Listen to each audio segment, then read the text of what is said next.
Alrighty, folks. Alrighty. Pliskin by 51mm here. Today I'm trying out my new 1911 Rock Island Armory full slide here at the range. The first time I shot the 1911, I was unable to take it to the range because the fair was here in the park and the range was closed for about a week. And that was about the last time I shot. And I grabbed two left-hand gloves by accident. So I'm not going to wear gloves today. I got some new KCI magazines to shoot. This one I'm having problems with. It won't load all 8 rounds. So I imagine this will be the one that has the most issues. So we'll try it out first and see if it tears up compared to the other 3, because I've got 4 of them. Alright, here we go. Center mass target at about 10 yards.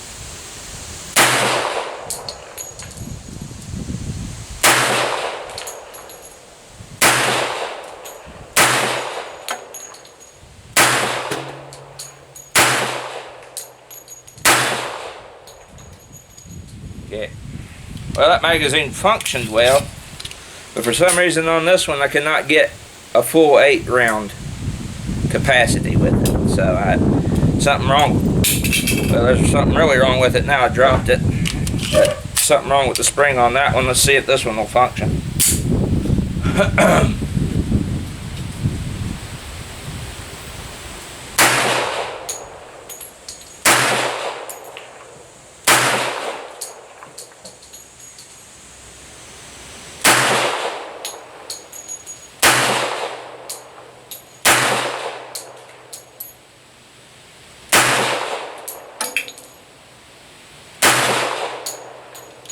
That one functioned.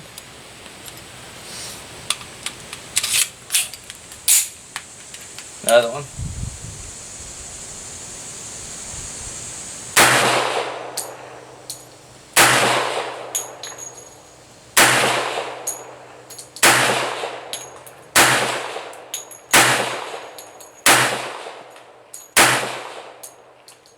That functioned really good.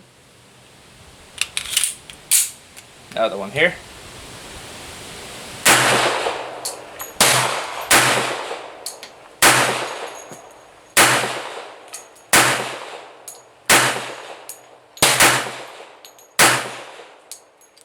Wow. So all of them worked well. It's just the one that I dropped for whatever reason.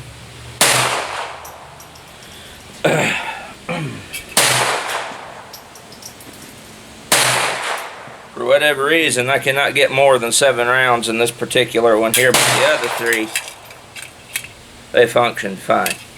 So that's good. Awesome.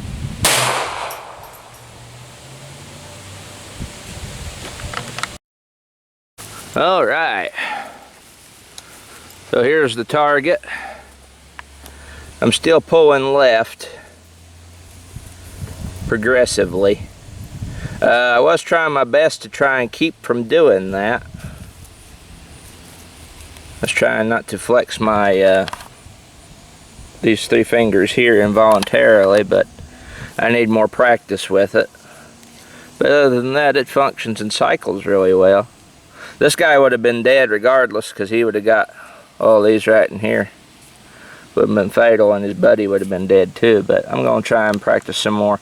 I need to get more 45 ACP ammo and work on that involuntary reflex of those 3 fingers there. Alrighty, I'm gonna do like a mag change. We've got two KCIs loaded with 3 bullets each. This will probably be the last I shoot for the 1911 for today, because I need to get more 45 ACP, and all the gun stores don't open till tomorrow, and Walmart don't sell pistol ammo anymore, so you gotta make do with what you got. Okay, I'm gonna try and work on them.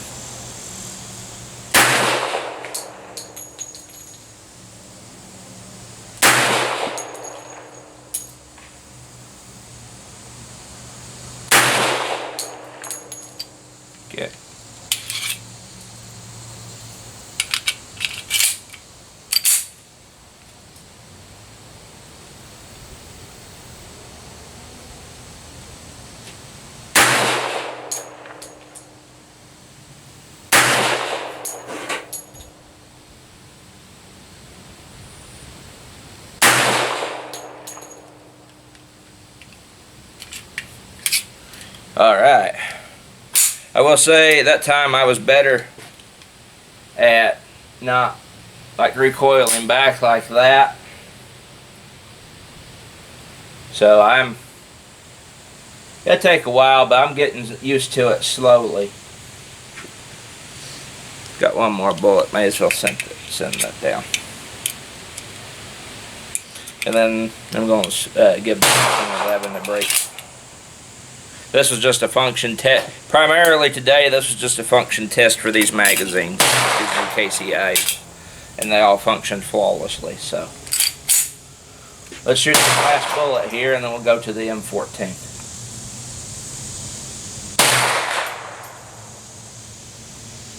I'll try and shoot the out in the skull.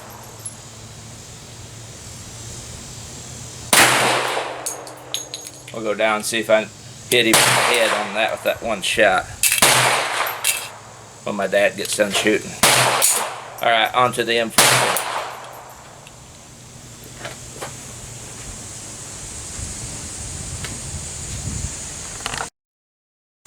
Alrighty. Alright, got the M1A out now.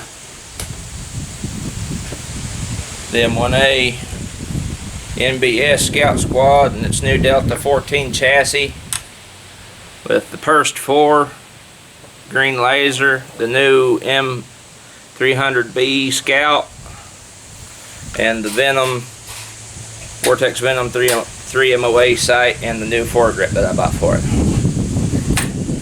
The primary focus of this today is simply just to see if my Scout Squad will run in its new stock.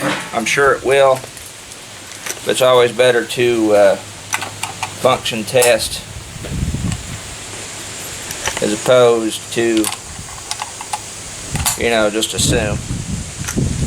Because last week I wasn't able to get out and try the new Delta 14, or was that 2 weeks ago? Can't remember, but let's find out. Alright.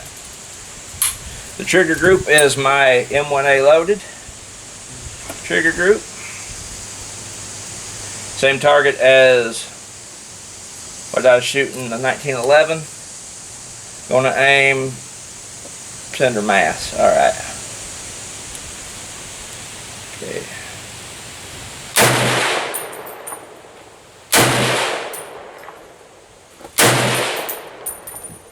Alright. So it functioned on those first three. Going to readjust the camera here. And we're going to try out the first like I did with my AK. Alright, so it's on safe. Magazine's unloaded. Just going to do one continuous take here for the sake of time.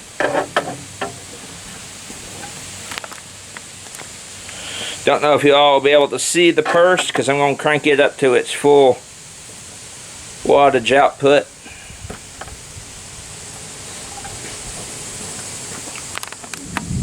Because I should be able to see it in the daytime, considering it's a green laser and the green output on that thing is unreal.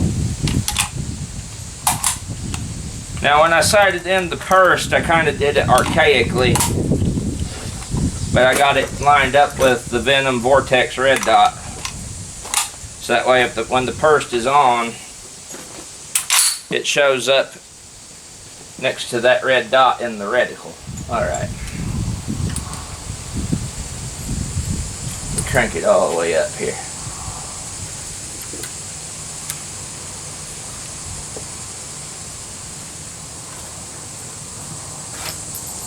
Alright, that's as high as it will go. Oh yeah, I can see it out there. Alright. Aiming center mass. Oh. Gotta take it off safe. Center mass. Here we go.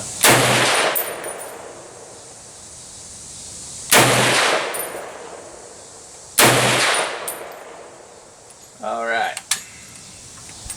So that should have been right where the green dot was down there. Let me turn it off. Alright, as you can see here, the mesa has come loose. So I have to tighten that back up. So that concludes today, because that dude's loose and I ain't got the bolt for it.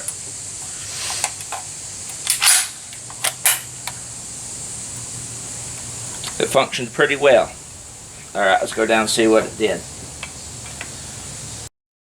Alright, I'm back at home. I'm going to do a quick overview of the target here. Alright, as you can see, I showed earlier the 45 ACP bullet holes. As you can see, I was holding here initially when I was shooting the 1911 offhand and pulling to the left, as you can see here. And I did fire that last shot when I did the one solo. I did hit him in the head. I hit low left, but it was a headshot. That would have been like in the neck.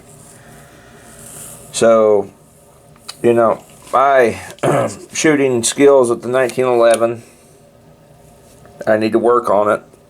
Probably play around with some more ammo as well, because this dude has a whole different recoil impulse over the CZ75 SPL1, simply because it's shooting a little bit bigger bullet. But it's just a learning curve, like it was with the CZ75 SPL1. After I fired that last shot with the 1911 on camera, we did end up putting a little sticker on here with an orange dot. And both me and my dad, we sat down, we fired a few shots at it off of a rest, and this was my shot out of my 3-shot group, and this was his shot out of a 5-shot group, both of us holding there. And we've concluded that a different ammo type might perform better, because so far all I've been shooting in it is this 45 Auto Federal American Eagle 230 grain full metal jacket ammo, and this stuff is okay. I mean, this stuff is really good. It cycles well, it's decent, but that may be causing some issues in accuracy. I mean, yes, I'm not ruling myself out, because I still flex these 3 fingers. I mean, when I was shooting like from a rest, I was catching myself do it, because I'd get right to where, like, I'd have the, I'll just do it here so you guys can see better. I'd have the front sight like lined up with that red dot, and I'd go to squeeze the trigger, and when I'd squeeze that trigger, these 3 fingers would jerk the gun like that. The gun's unloaded, so let me pull the hammer back. The KCI magazines I've got for it, these things ran flawlessly. Absolutely love them. I've got 4 of them. My RIA 1911 came with 1, and then I bought 4 more.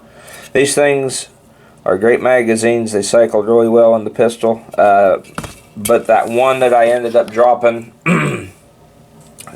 for some reason I can only get 7 in it, but I can get the other 3 up to 8 full capacity, no problem. It's just that one will not put a 8th bullet in there. So magazines ran fine. That was mostly what I was doing, was just focusing on functioning the magazines, the new magazines I got for it. The pistol's fine. I just need to shoot it more, get used to it, like I had to with my CZ. I got used to shooting it, and then probably play around and find some better bullets that it likes. So the 1911's squared away. I just need to improve myself. I did find out too that the rear sight is driftable, because it's in a dovetail, so you can see there. So I may need to just drift that over a wee bit, and then that may solve all my issues. Just bring all this over here. So we'll see. As for the M1A, the M14, it also functioned flawlessly in the new Delta stock. I was also doing a function test to make sure that there was nothing binding or catching up in here, like along the op rod Looked like knocked him over. Up along the op rod in the new stock, make sure everything was all good. The hammer was falling the way it needed to on the bolt. And in the new stock, it runs just like it did in the other one. Like I said last week or the week before, the trigger group is from my M1A loaded, so I'm going to have to get a national match trigger group for this dude by itself, because for whatever reason the NBS trigger group that came with the NBS Scout Squad does not work in this Delta 14 stock, so the NBS trigger group is with my loaded currently. The Purse worked fine as well. As you can see here, I got 6 shots. I got 1, 2, 3, 4, 5, 6, all right in here. 3 were just looking through the red dot, and then 3 were just aiming with the Purse 4 Gen 4. And the Purse, even in really bright daylight, when this dude's cranked all the way up to full power, you can see the dot in the day. I hope that came through on the camera. I did get my new flashlight, as I said, and I don't have a battery in it yet, but I will soon. So this thing, other than painting it, is all good to go. Everything's nice and squared away. It's pouring the rain out right now. If I can open that up, it's pouring the rain.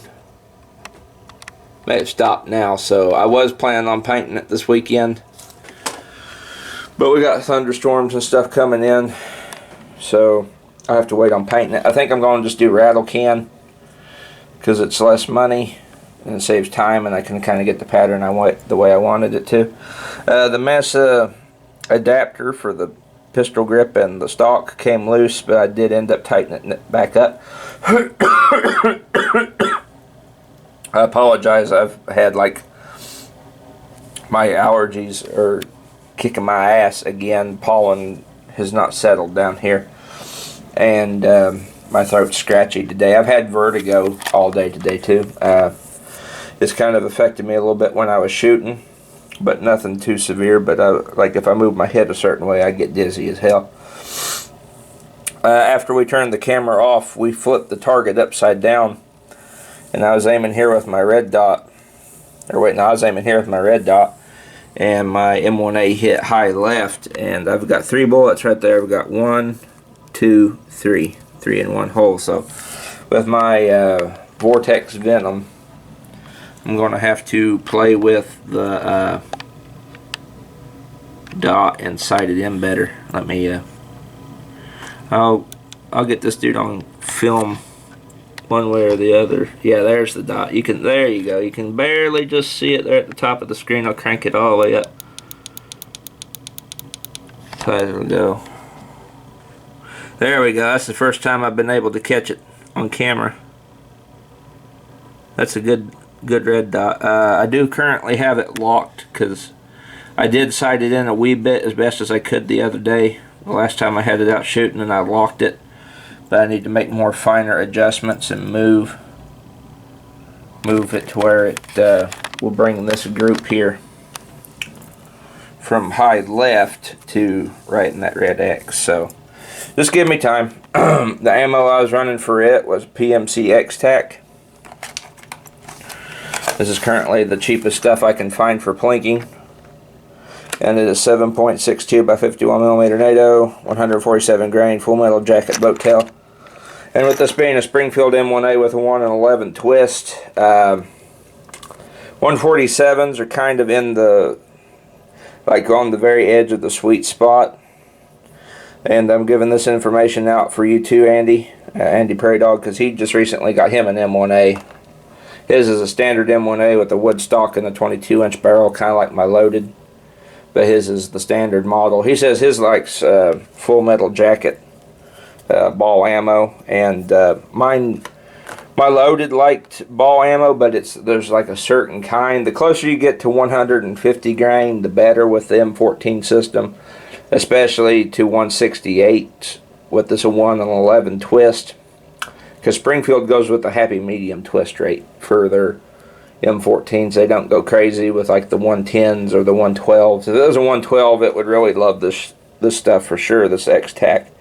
It'd probably group that really good, because that's a slower twist rate, a 112. And if it was a 110, it would probably prefer like 155 up to 175. But with this, you want to stay within. I found working with my loaded, and it may differ a little bit with my Scout. I've not had a whole lot of time to shoot my Scout. I've only had it on camera and shot it a couple times since I bought it, but that's simply because of my work schedule and other things coming into play. You guys all know. But with a 1-11, this one may, with it being a shorter barrel, an 18-inch barrel, it may like a different weight of bullets than my loaded, with it being a 1-11 as well. But with my loaded, I found 150 grain to 168 is the sweet spot. So I'm giving that information out for any of you who are interested, who own M14s, and you have a 22-inch barreled version from Springfield with a 1-11 twist. 150 to 168 is the happy medium. Just play with bullet weights in there and you'll find something that it likes, I'm sure. But with this being an 18-inch barrel, I'm going to have to play. I did shoot 165s through it the week before last. I did film it, but I didn't. It was just kind of like a little. It wasn't meant to be a video type deal. That was before I got it in the Delta 14. It liked 165s, so I may have to start playing a little bit heavier bullets. I do have 100 rounds of 168 grain atomic 308 up at the other place. I forgot to grab it before I came down here, so I had to try it out. But all in all, both firearms performed very well. Both function tests in their respective areas that I was looking for today to 100%. The M1A and its Delta 14 stock, and the 1911 with its new magazines, they performed excellent. So I'm happy all the way around. I just got to play with my accuracy on the 1911 and get used to shooting it like I did with my CZ, and all I got left to do on the M14 is paint it and get an AMS rail that goes from here to here. Clamps right here, so I'm going to get that so I can move this red dot further back, and then hopefully switch up to an ACOG and then paint the stock.